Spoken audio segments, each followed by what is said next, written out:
à toutes et à tous, bienvenue dans le podcast de Paris Basketball On Air. Et aujourd'hui, comme c'est un peu de coutume avec la saison, la nouvelle année, on va parler de bonnes résolutions dans le podcast. Mais avant cela, on va faire un petit, même un gros plutôt, bilan de mi-saison, même si on n'est pas encore tout à fait. Le Paris Basketball n'a joué qu'une quinzaine de matchs. Il reste encore quelques matchs pour arriver à cette moitié de saison. Mais avec cette période de trêve, ben on va en profiter pour voilà, analyser le Paris Basketball à la mi-saison, en tirer certaines conclusions et donc faire de bonnes résolutions. Mais on verra ça un petit peu plus tard dans l'épisode. Et pour cela, toute l'équipe est réunie. Tout d'abord, je salue Antoine et je lui souhaite également une bonne année. Salut Lilian, bonne année à toi et bonne année à tous. Voilà, bonne année également à Flavien. Comment vas-tu ? Eh bien, ça va, bonne année également. Je me répète un peu comme vous deux, mais bonne année à tout le monde. Voilà. Et on va sans plus tarder commencer Paris Basketball On Air saison 4, épisode 22. C'est parti.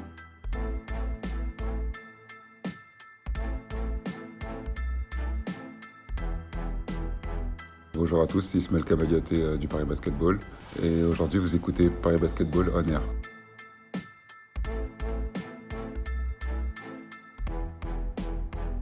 Alors voilà, on va profiter de cet épisode pour tirer un état des lieux du Paris Basketball à mi-saison.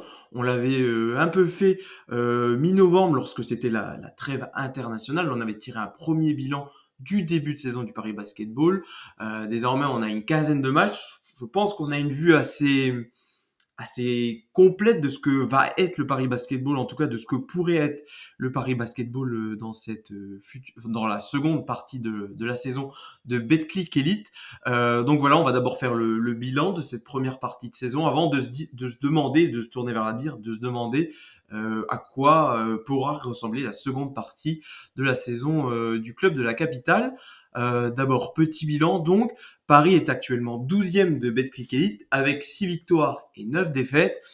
Paris qui est éliminé de la course à Leaders Cup, même si c'est peut-être pas complètement officiel, mais 2 victoires de retard et pas le tiebreaker face aux équipes qui sont dans les dernières places dans les 8 dernières les dernières places des équipes qualifiées en playoff.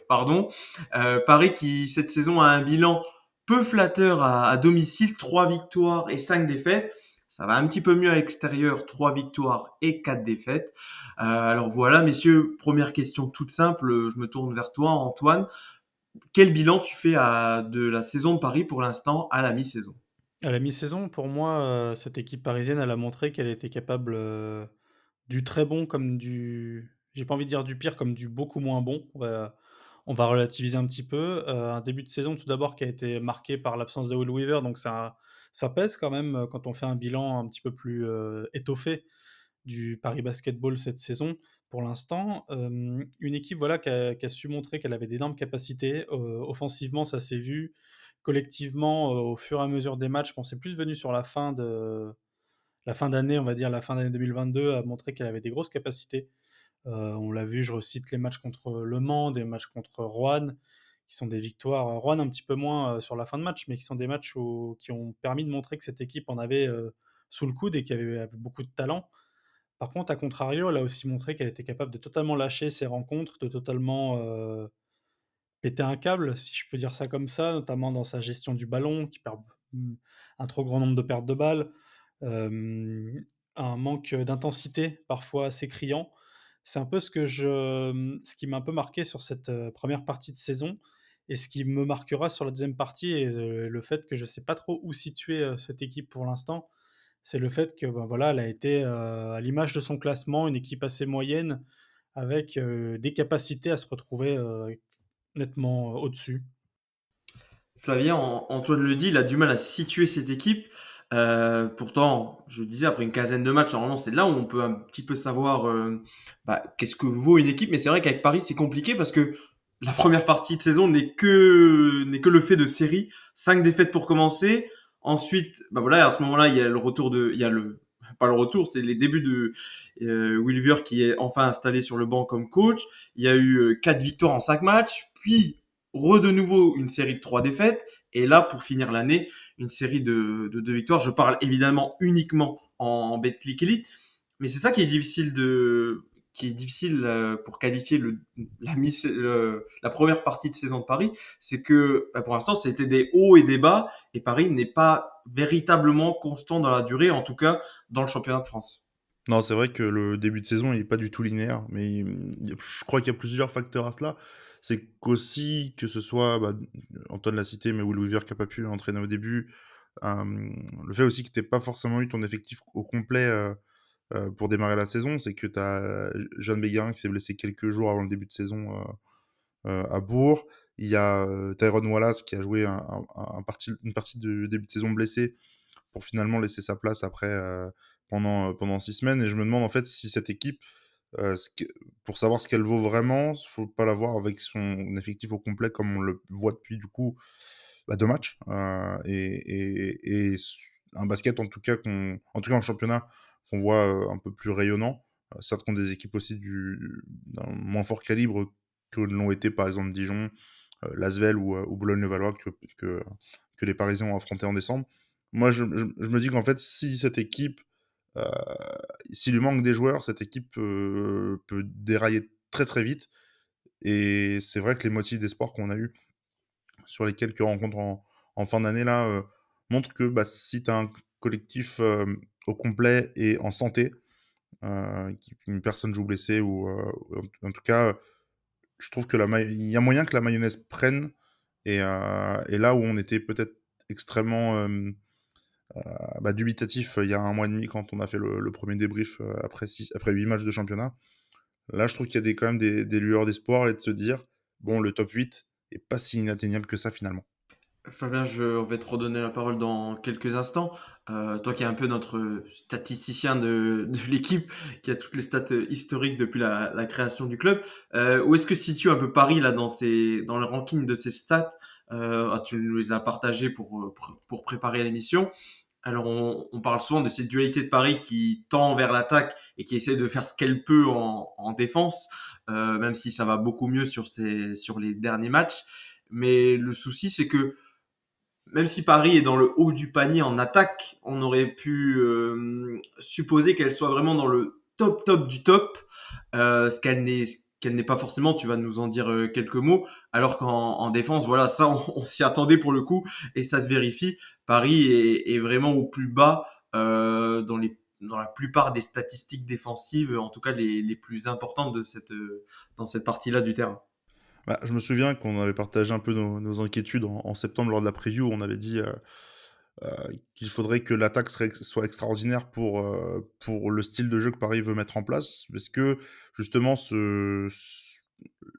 une équipe qui va jouer là, beaucoup de possessions, en LNB, est-ce que c'est pas, juste pas fait pour, en fait, tout simplement? C'est peut-être la question qu'on peut se poser. Mais c'est vrai que, les problèmes défensifs que tu as, qui sont quand même assez importants, pas forcément, intrinsèquement, mais en fait, quand tu regardes les stats, une à une, tu vois qu'en défense, bah, forcément Paris produit plus de possessions, donc toutes les stats sont gonflées, mais globalement Paris fait pas partie des bonnes défenses.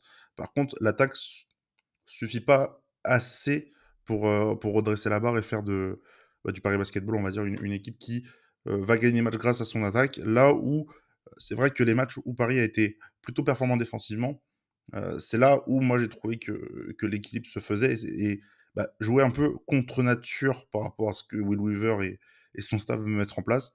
Mais on voit des choses peut-être plus intéressantes, plus poussées, et qui, sur le long terme, sont peut-être en fait plus viables, pour gagner des matchs en championnat.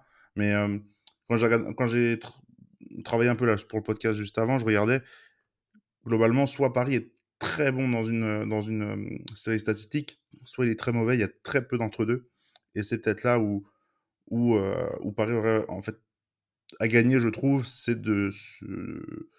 on va dire, de revenir à un milieu, un middle, on va dire, plus correct, que ce soit du côté de la défense ou du côté de l'attaque.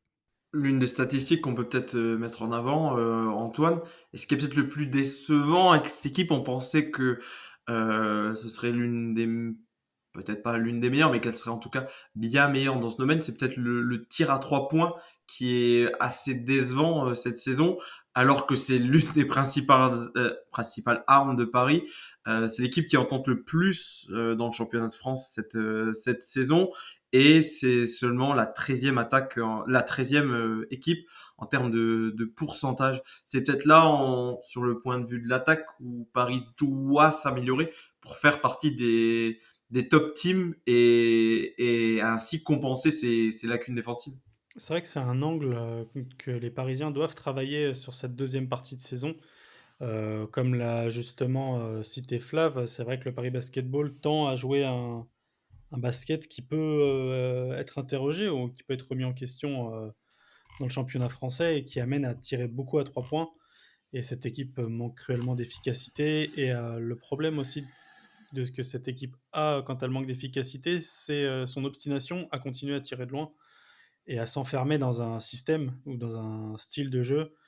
Et même, je pense notamment à ça, je pense aussi aux choix des tirs qui sont parfois assez, qui peuvent être remis en question également. Je pense au tir d'Axel Toupane, on va pas citer tous les joueurs, mais il y a quand même beaucoup de joueurs qui ont tendance à avoir cette obstination du tir à 3 points quand ça rentre pas. Et ben ça, c'est une balle dans le pied c'est le Paris Basketball se tire une balle dans le pied en jouant comme ça. Et je pense que Paris pourrait potentiellement, sur la deuxième partie de saison, si ça vient à être réglé, rendre ces tirs beaucoup plus productifs. On l'a vu sur certains matchs où quand ça rentrait, quand les tirs étaient bien choisis, on peut penser à Tyrone Wallace sur les dernières rencontres qui en prenait moins, mais qui était beaucoup plus intelligent, beaucoup plus efficace, permettait à Paris de rester dans une rencontre et pas d'offrir un grand nombre de possessions supplémentaires à l'équipe adverse. Donc il y a un vrai chantier à travailler là-dessus, sur les choix et sur le mental quand ça ne va pas. Alors, il y a un chantier sur le 3 points en attaque à améliorer en tout cas. Mais Flavien, ce qui a fait malgré tout, motif d'espoir pour cette seconde partie de saison, c'est notamment les derniers matchs et les petites différences qu'on a vues défensivement. Parce que Paris a remporté ces 2 derniers matchs, notamment en ayant des bonnes séquences défensives, ce qui a fait le principal plus-value. Alors, je ne pense pas que sur la longueur d'une saison, ça puisse suffire, mais c'est déjà un bon début. C'est l'intensité que Paris pouvait mettre sur la défense du ballon. Et ça a plutôt bien marché, que ce soit à Nancy ou contre Gravelines Dunkerque. Et ça, c'est quelque chose sur lequel il faut continuer. Une intensité qui est très très présente sur certaines séquences, pour notamment des séquences tout terrain, mais qui plus globalement est plutôt présente dans l'intégralité de la rencontre. Alors, j'ai dit ça, je pense pas que ça suffira pour le reste de la saison, mais c'est déjà une bonne base pour essayer de ne plus être dans les toutes plus mauvaises défenses du championnat, mais d'être une défense, on va dire, moyenne, moyen moins, mais au moins d'être à ce niveau-là. Non, c'est vrai, là, cette presse tout-terrain qui a été un peu mise sur les 2 derniers matchs de championnat et le match à Londres, euh, elle a beaucoup surpris les adversaires parce que Paris l'avait pas fait depuis le début de l'année. Et à juste titre, Paris est l'équipe qui vole le moins de ballons, qui provoque en tout cas le moins de pertes de balles de tout le championnat. Je crois qu'il y en a, c'est à peu près à 12, 11,8, voilà. Et ce genre d'ajustement de la part du coaching staff, moi, bah, déjà, j'aime bien. Et puis, c'est surtout que c'est encore une fois du travail, bah, c'est du travail collectif qu'on voyait pas forcément défensivement. Je- de toute manière, tu sais que tu seras pas une bonne défense de par le style de jeu que tu as envie d'envie d'instaurer. Mais c'est vrai, comme tu le dis, si ne serait-ce que Paris devient une défense moyen-moins, le visage de la saison devrait globalement changer euh, parce que tu vas, je pense, toujours conserver ton efficacité en attaque, même si on l'a dit, voilà, à 3 points, c'est pas forcément le cas. De temps en temps, Paris règle la mire et ça devient de plus en plus fréquent. Et si ton défense est moyen moins, bah ouais, tu peux en tout cas, te projeter sur des perspectives qui sont beaucoup plus agréables, on va dire, en termes de résultats sportifs. Et en tout cas, là, moi, cette manière de défendre qu'on a eu sur les 3 derniers matchs de l'année 2022 m'a beaucoup plu. Nancy, on a vu notamment complètement débordé. C'était en fin de deuxième quart-temps, complètement débordé par la presse tout-terrain. Ils perdent 2 ballons de suite, c'était assez fou. Contre Gravelines, c'est un peu grâce à ça que Paris se tient au score et s'offre, on va dire, un espoir de revenir en fin de partie, ce qui est arrivé du coup dans les dernières possessions. Pourquoi pas le voir se développer un peu plus. Je sais pas s'il y a plus d'intensité en tout cas dans la défense. En tout cas, elle est peut-être, aussi mieux réfléchie en tout cas, de la part de Will Weaver et de ses assistants. Surtout qu'une presse tout-terrain demande de la communication, donc on peut dire que de ce point de vue-là, ça s'améliore.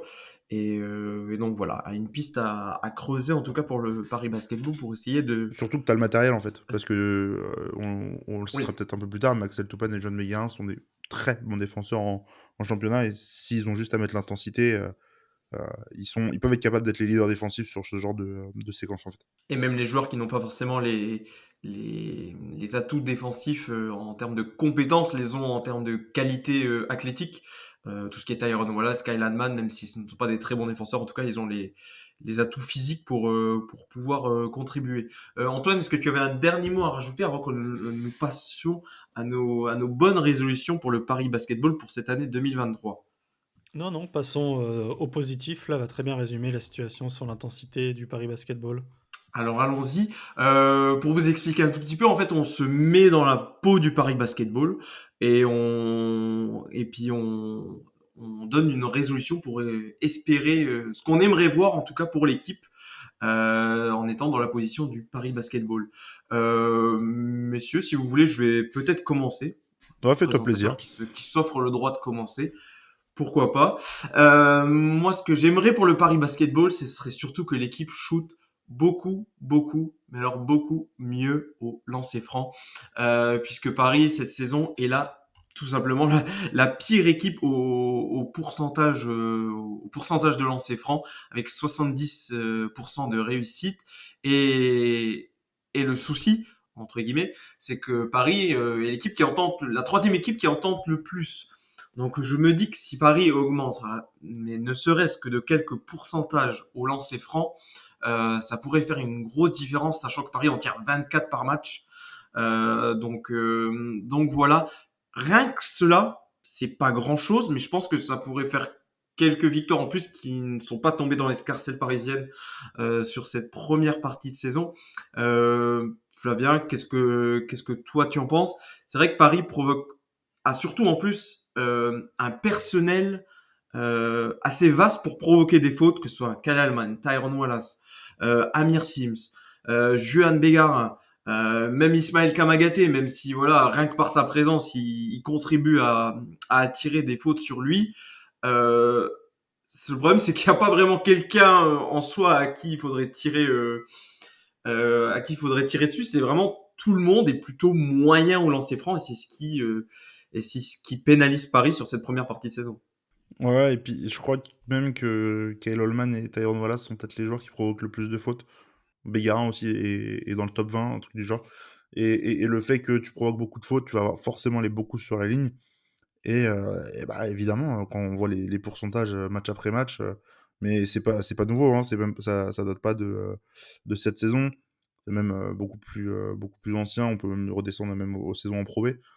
Paris a jamais été une excellente équipe au lancer et bah, forcément, tu te retires des cartouches dans tes matchs pour essayer de revenir dans des matchs où peut-être tu es derrière ou justement creuser l'écart et tuer la partie. On a l'impression vraiment que c'est le point noir vraiment je trouve, du début de saison et qu'il faut absolument corriger parce que tu peux pas, être, avec un pourcentage aussi bas pour un volume de tir aussi haut. En tout cas, pour essayer de gagner des matchs, c'est pas possible. Surtout vu donc justement la quantité de tirs que tu, de lancers que tu tentes, heu, il est primordial d'en mettre parce que c'est des points entre guillemets «faciles». En tout cas avec un pourcentage de réussite qui est beaucoup plus élevé même un shoot à 2 points ou à 3 points, n'importe, c'est des points presque gratuits. Donc c'est, avant tout à corriger, au plus vite, évidemment. D'autant qu'Antoine, c'est vraiment un point qu'on peut évidemment imputer uniquement aux joueurs. Pour le coup, il y a pas de coach ou de staff à mettre là-dedans. C'est juste pour les joueurs réussir à mettre leur lancer dans des situations, certes pas toujours simples, mais en tout cas réussir à améliorer quelques pourcentages qui feraient, à mon avis, bien la différence pour Paris. Non, c'est ça, c'est exactement ça. Au final, on peut pas c'est l'accomplissement, c'est la fin d'une action. la fin d'une action, tu attaques, tu obtiens ta faute et transformes tes lancers. C'est drôle qu'on parle des lancers francs parce que sur mon bureau, d'ailleurs, résolution 2023, ranger mon bureau, j'ai la feuille de stats de Paris Le Portel et donc sous les yeux, je vois un petit peu Paris au lancer franc, on a 30, on met 19, donc on rate 11. Comme l'a dit Flav, c'est des points plus faciles, ça peut permettre de grappiller davantage lors d'une victoire ou même potentiellement de ne pas perdre une rencontre, comme ça a été le cas assez souvent cette saison. Au final, non, ça va juste être de la rigueur, du travail et un peu de réussite aussi, mais c'est quelque chose qui peut être réglé et c'est quelque chose qui peut aussi paraître frustrant, nous en tant qu'observateurs ou pour les fans et spectateurs du Paris Basketball, mais encore plus pour les joueurs, quand vous l'avez très bien dit, ces joueurs-là provoquent autant de fautes, se retrouvent aussi souvent sur la ligne et ne sont pas capables de transformer ce qu'ils ont rentré. Il y a quelque chose, il y a même, ça me demande même un petit peu d'orgueil, même vis-à-vis de certains joueurs, pour les rentrer. Et pour là, Paris, je pense, serait sûrement au-dessus de son classement actuel s'ils avaient rentré leur lancer, mais après, là, on peut pas revenir en arrière. Et on sent vraiment que pour certains, c'est une vraie problématique. Je pense notamment à un Kyle Allman qui prend, enfin, on le remarque énormément de temps sur chaque lancer franc. Et c'est vrai que lui, par exemple, a parfois, en tout cas, des séries où il est vraiment en difficulté sur les lancers francs. Alors, il y a certains matchs où il est très bon, d'autres où il est beaucoup plus en difficulté. Donc voilà, ce sera à améliorer. Et c'est ma bonne résolution pour Paris en 2023. Flavien, à toi. Eh bien moi, ma bonne résolution, elle va pas concerner une série statistique. Moi, ça va plutôt concerner un joueur en particulier. Et moi, je voulais qu'on parle de Jeanne Béguin parce que je trouve pas son début de saison, en tout cas offensivement, au point par rapport à ce que, bah, par exemple, on a vu en Summer League cet été, par rapport au flash qu'on a vu, je me souviens, en mars, avant sa blessure la saison dernière. Et Joan Meillard, en fait, a des niveaux de performance. Alors, il a été blessé en début de saison, faut déjà noter ça. Et il est revenu très vite tout de suite sur une performance incroyable qui était contre Monaco, où il met 30 points, je crois, quelque chose comme ça. Donc, 28 points, 30 d'évaluation. Et il a été dans le dur, Meillard, soit c'est euh, des matchs avec un niveau de performance très élevé. Il y a rarement de. En fait, il a 10 dévals, ce qui est mieux que l'an dernier. Par contre, soit il est à 15-20, je regarde un peu les statistiques, soit il est à 15-20, soit il est sur des statistiques en dessous de 6 déval. Il a déjà 3 évaluations en 11 matchs. Hein. Il a 3 évaluations à 0 ou moins, ce qui, sur des temps de jeu à 23, 27 et 18 minutes. Donc, il a le temps, en tout cas, de produire de la statistique, en tout cas d'être performant sur le terrain. Et moi, bah, j'aimerais, pour l'année 2023, qu'il puisse gagner en régularité et en performance. Parce qu'on a vu contre notamment Monaco, je crois qu'il avait été très bon aussi contre Rouen. Euh, il avait été pas mauvais non plus contre Dijon. Enfin bref, d'avoir un concentré en fait de ce qu'on a vu de mieux de Juan et de le voir transposer sur la suite de la saison. Et pourquoi pas, bah, on en parlait justement, devenir ce taulier défensif dont Paris a forcément besoin. En tout cas, sur les lignes extérieures, il l'a été bah là, très récemment. Et peut-être qu'il va pouvoir exister par ça. Là où ce que je note d'intéressant, c'est que son ratio possessive, perte de balle est beaucoup plus élevé que l'an dernier. Il fait beaucoup plus de passes aussi. Alors évidemment, de par le rythme imposé par l'équipe. Bref, dans la globalité, j'aimerais qu'il soit plus performant et qu'il y ait moins de trous d'air, en tout cas dans ces matchs, moins de semaines où il se retrouve la tête sous l'eau. Antoine, c'est vrai que pour sa quatrième saison là avec le Paris Basketball, Johan Begara stagne un petit peu au niveau de ses statistiques en tout cas. Alors il avait stagné au moment de la transition Pro B Betclic Elite, mais là on se disait que pour un jeune joueur comme lui, rien que stabiliser ses stats, pardon, quand on grimpe d'un échelon, c'était plutôt positif. Il avait fait une belle saison l'an dernier, mais c'est vrai que là, à part au niveau des passes, où il augmente un petit peu où il double ses passes hein, avec 3 cette saison. C'est vrai que dans toutes les autres catégories statistiques, il est semblable à la saison dernière. Et c'est vrai qu'il y a vraiment cette sensation, bah, un peu à l'image de l'équipe en général, que Johan Belgarin alterne le chaud et le froid, et que notamment en attaque, il a un petit peu de mal à trouver sa place dans les systèmes de Will Weaver. Ce qui est dommage, Lilian, parce qu'au final, je trouve assez personnel que Jeune Bégarin fit, assez bien, voire, très bien avec, le basket proposé par All Weaver, un basket athlétique, des possessions courtes, de la transition, courir, c'est ce qu'on peut lui demander, ce qui pourra être lui être demandé, pardon, si, s'il sera en NBA définitivement. Enfin, c'est ce qu'il montre déjà quand il est, dans les Summer League. Et cette saison, autant bon, son début de saison blessé, son arrivée contre Monaco, 1 match, on peut pas se baser que sur une rencontre. Mais voilà, on a vu un Juan Bégarin beaucoup plus confiant, beaucoup plus, encore plus fort athlétiquement, c'est le cas de le dire, même si c'était déjà très fort l'année dernière. En fait, je trouve que le Juan Bégarin de la fin de saison dernière, notamment le match contre Nanterre, qui va en prolongation, c'est ce qu'on attendait de lui cette année, ce qu'on ne voit pas ou ce qu'on voit trop peu cette année. Et quand, ça rentre pas, quand on voit que ça marche pas, comme l'a dit Flav, il y a des trous d'air ou alors soit il y a des trous d'air où on va pas le voir, donc il va vraiment disparaître et faire l'action défensive comme il a pu le faire, l'autre jour, pardon. Mais, sinon on va voir un jeune Bécarin qui va beaucoup trop s'obstiner et parfois jouer un petit peu trop personnel. Il y a eu des matchs, sur cette fin de saison où, Juan a beaucoup trop voulu prendre le jeu à son compte et ça s'est remarqué que, ben, il y arrivait pas. Quand il est pas dans un bon jour, autant primer le collectif. Il y a ce côté un petit peu personnel, qui vient un petit peu, qui va lui desservir et c'est bien dommage parce qu'on sent que le potentiel est présent et surtout vu le style de jeu que propose cette équipe. C'est vrai, Flavien, on a l'impression qu'il y a un petit paradoxe entre, euh, Antoine le disait, le jeu proposé par Will Weaver semble convenir au style de jeu de Juan Bégarin, de l'attaque du cercle. Juan qui s'est amélioré sur le 3 points ces derniers mois, pardon. Mais je trouve que ça se voit notamment dans ses choix en attaque. Ces derniers temps, je le trouve très axé sur le panier, quasiment plus de tirs à 3 points. Et quand il prend des tirs à 3 points, c'est pas forcément en rythme. Mais je trouve que même lui se cherche un petit peu dans cette équipe. Et en plus, il n'a pas forcément de chance parce que son temps de jeu décline un tout petit peu parce que ce qui fait le bonheur des uns fait parfois le malheur des autres. Gauthier Denis qui lui fait une bonne saison pour le coup et on n'attendait peut-être pas à ce qu'il joue autant. Forcément pique un petit peu des minutes à Juan Bégarin, même si Juan reste précieux par voilà son apport défensif. Mais on sent que voilà, le Guadeloupéen a un petit peu de mal peut-être à trouver sa place dans cette équipe. Bah, je trouve qu'il a eu du mal déjà en fait sur le début de saison, notamment sur son tir.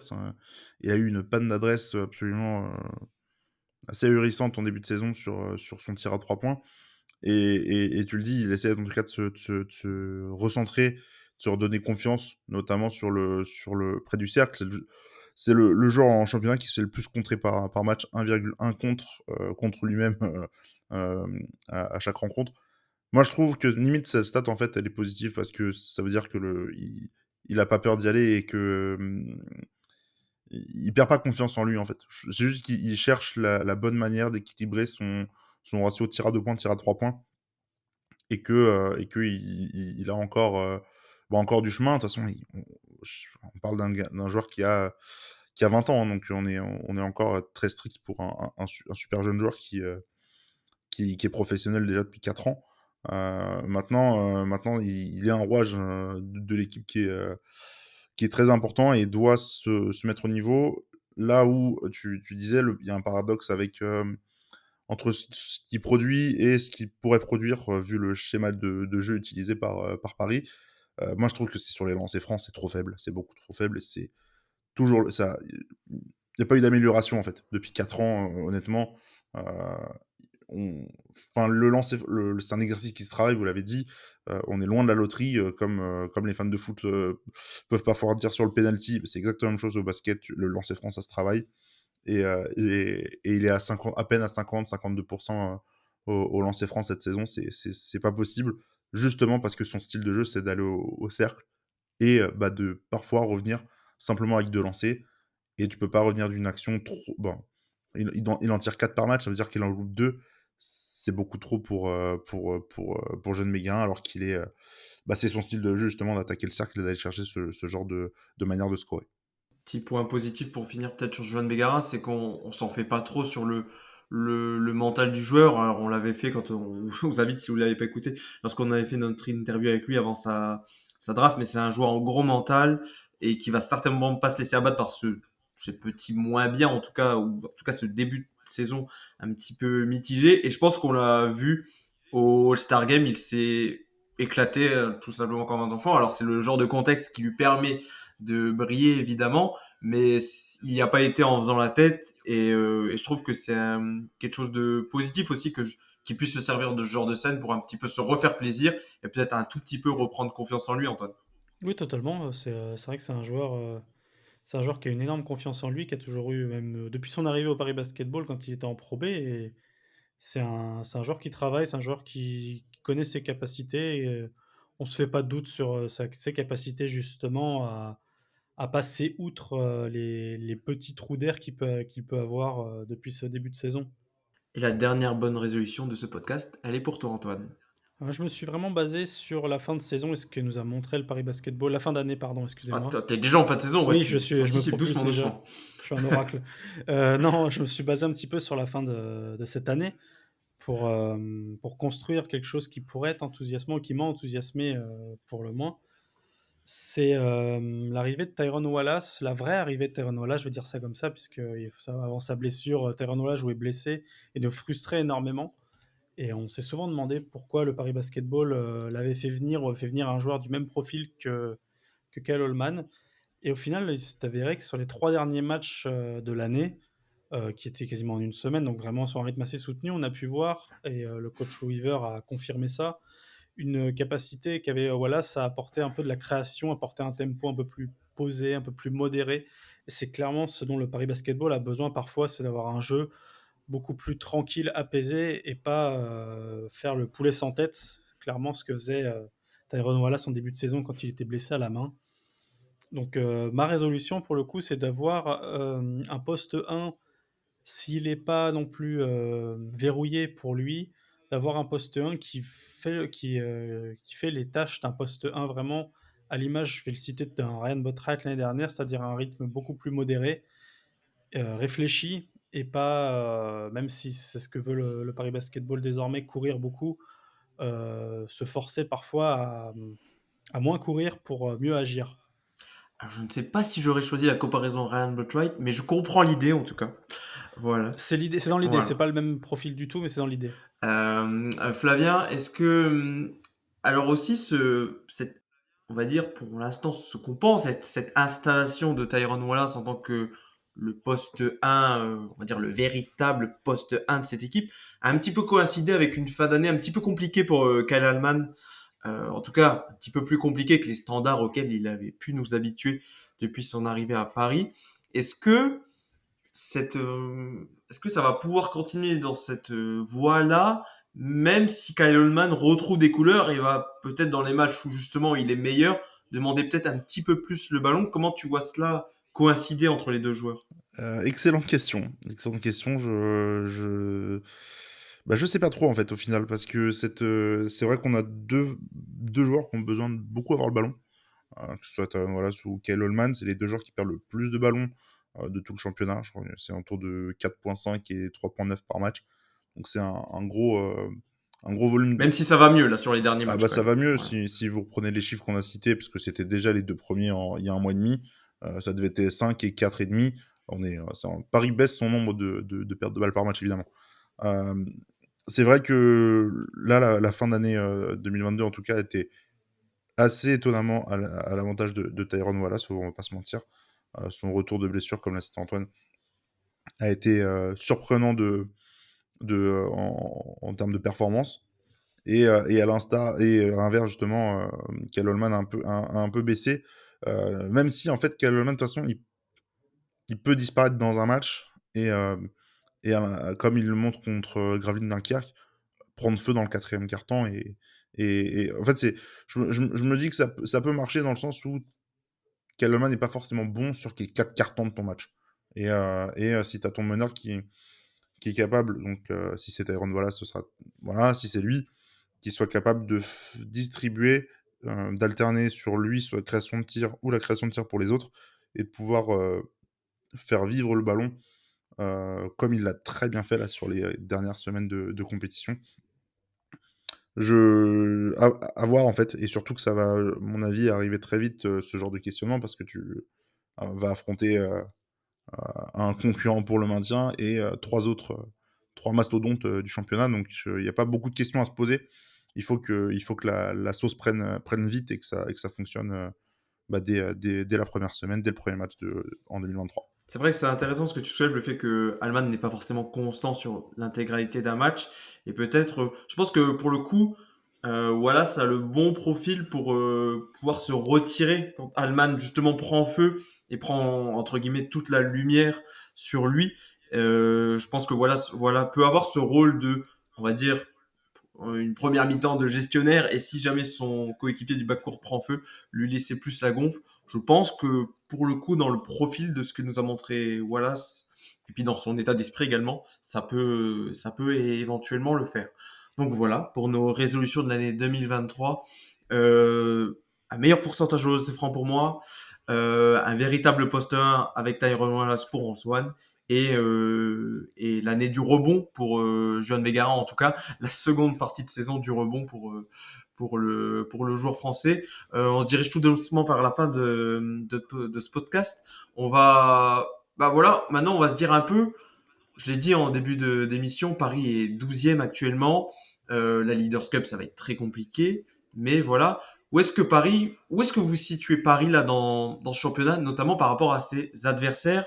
Est-ce que ça va jouer le maintien? Alors pour l'instant, Paris est à 2 victoires de la 8e place, qui est actuellement détenue par Le Mans. Comment est-ce que vous voyez cela du coup? Ça va dépendre si vous voyez le côté positif ou non des choses. Est-ce que ça jouera plutôt le maintien? Est-ce que ça jouera plutôt les playoffs? En fonction également des adversaires face auxquels Paris va être confronté. On parlera du calendrier un petit peu plus tard. Antoine, vas-y, tu peux commencer. Je me projette du coup. Je suis vachement bon dans cet exercice-là. Non, pour le coup, Paris, au vu de ce qu'ils ont montré sur les derniers matchs, on va essayer d'être un peu positif et de penser que même cette petite trêve qu'on a eue là, ce repos-là, a été bénéfique à tout le monde et que Paris va pouvoir enchaîner et pas enchaîner des séries de défaites, séries de victoires comme tu l'as cité lors du podcast. Donc Paris est actuellement 12e. Je les verrais bien vers une 8e, 9e place, lutte au couteau avec certaines équipes. Ça va être dur puisqu'il y a des moments, tu l'as dit dans le calendrier, on en parlera, qui vont être très relevés. Paris n'aura pas tellement le droit à l'erreur. Il va falloir aussi resserrer son niveau face à des équipes plus faibles. Ça va commencer par Fos dans quelques jours. Et donc non, je vois Paris sur une pente ascendante et insufflé par sa bonne dynamique en Coupe d'Europe, donc continuer à grappiller des places sans pour autant aller se mêler aux gros cadors du championnat qui sont pour moi à un niveau bien supérieur à celui du Paris Basketball. Mettons les plats tout de suite dans les pieds, pardon, tout de suite dans le calendrier. Est-ce que Flavien, ça ne va pas surtout un petit peu dépendre, bah, comme souvent au basket, les séries forcément engrangent après des bonnes choses ou non, mais Paris va jouer là, Fos, Strasbourg, et ensuite c'est un peu un triptyque, un triptyque très compliqué pour Paris, Asvel à l'Accor Arena et déplacements successifs à Dijon et Monaco. C'est presque impératif pour Paris de remporter les 2 premiers matchs pour espérer une seconde partie de saison vers le haut plutôt que vers le bas. Ah, carrément, carrément. Alors après, Strasbourg va beaucoup, beaucoup mieux que sur les premiers mois. Non, effectivement, si tu veux en tout cas obtenir une deuxième meilleure partie de saison et pourquoi pas aller chercher le top 8, il va falloir déjà commencer par battre les équipes qui sont en dessous, qui jouent le maintien, et celles qui vont probablement jouer le top 8, donc comme Strasbourg. C'est vrai que derrière, après, tout ce qui va être Lyon, Monaco et Dijon, encore au-dessus. Hein. De toute façon, on a vu déjà les 3 matchs. Alors, Monaco, ça avait été un peu spécial, mais les 3 rencontres avaient globalement été dominées par les adversaires. On ne reparlera pas notamment du match à Lasvel. Moi, je pense que Paris peut faire un coup sur la fin de saison, que ce soit globalement, que ce soit les observateurs ou même les entraîneurs de Betclic Elite. Globalement, tout le monde dit que Paris est un faux relégable quand Paris était dans la zone rouge. Je pense que Paris est un faux 12e, mais pas forcément un vrai 8e non plus. Enfin, ça va dépendre aussi de la santé. Heureusement que Paris a gagné beaucoup de matchs en Eurocup et s'est offert peut-être des matchs aussi où ils vont peut-être lâcher en Europe pour se concentrer en championnat le week-end. Euh, on va dire que la situation fait que, à l'instant T, on a plutôt envie de croire à voilà, un pari qui peut viser le top 8. Mais encore une fois, s'il y a défaite à Fos, par exemple, qui est pas mauvais à domicile, mais qui reste quand même une équipe relégable, là, tu peux déjà te reposer plein d'autres questions et te dire que la huitième place, il va falloir s'accrocher et faire un sacré run en fin d'année. Le motif des sports pour Paris, c'est également que peut-être que ses concurrents pour les playoffs, ils sont peut-être pas forcément non plus. C'est des équipes que Paris pourrait surpasser si ça va mieux sur cette seconde partie de saison. Je le disais, il y a 2 victoires d'écart là avec Le Mans qui est 8e. Devant Paris 12e, il y a Nanterre qui a une avalanche de blessés en ce moment. Roanne, c'est un peu comme Paris, c'est difficile de décrire cette équipe tant elle peut être très forte face aux meilleures écuries et en même temps très faible face aux équipes les plus faibles. Strasbourg, tu le disais, qui fait une sacrée remontada après un début de saison très chaotique. Et après, Le Mans, Limoges, bon, c'est encore des équipes qui sont pas non plus. T'es pas sûr à 100% qu'elles seront en playoff à la fin de la saison. Après, à partir de la 6e place, Bourg, on se dit que c'est plus ou moins établi à ce niveau-là. Mais en tout cas, entre la 7e et la, j'ai envie de dire 12, 13e place, là où se trouve Paris, c'est vraiment assez ouvert, Flavien. Ah, c'est super ouvert. C'est super ouvert. Et tu vois, dans les noms que tu as cités, Paris en a battu plusieurs. Et en fait, tout le monde peut battre tout le monde dans ce milieu-là du championnat, entre la 12 et la 6e place. Là, de toute façon, tu le vois même au classement. Euh, c'est Fos, donc, qui est dernier du championnat avec 4 victoires. Rouen est 10e avec 6 victoires. Donc, potentiellement, Fos, avec 2 succès, il remonte au milieu du championnat assez rapidement. Le championnat est très dense. Et finalement, en fait, l'équipe qui va en tirer le parti le plus efficacement, c'est celle qui va faire un run et qui va distancer ses adversaires. Je dis pas que ce sera Paris, forcément, mais en tout cas, il y a cet espoir, en tout cas, pour n'importe quelle équipe, on va dire, ouais, tu l'as dit, 7e et pour le moment, on va dire 14e place. Il y a vraiment cet espoir de se dire que les playoffs sont largement atteignables et on est qu'à la mi-saison, des runs, il y en aura de partout. Donc, c'est extrêmement ouvert et Paris a largement ses chances.